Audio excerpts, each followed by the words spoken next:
Oggi Friulando vi porta a Trieste, l'antica città mercato ai tempi di Celti e Venetici, quando qui arrivarono i Romani. Il borgo di pescatori che fra il 1700 e il 1900 divenne il più importante porto dell'Europa centrale sull'Adriatico.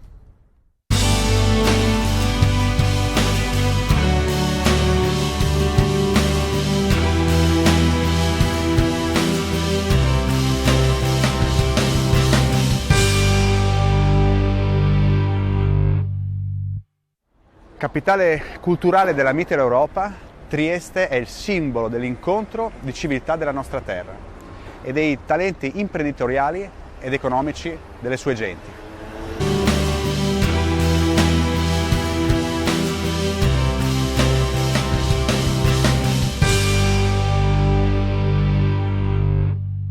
Noi di Friulando cerchiamo questi talenti di impresa ed economia come partner e compagni di viaggio, perché vogliamo scrivere assieme a loro il futuro del Friuli Venezia Giulia, valorizzando e mettendo a reddito la cultura della nostra terra, attraverso la sostenibilità ambientale, l'economia circolare ed il benessere sociale, con la creazione e diffusione di un brand per raccogliere le eccellenze del Friuli Venezia Giulia e comunicarle al mondo.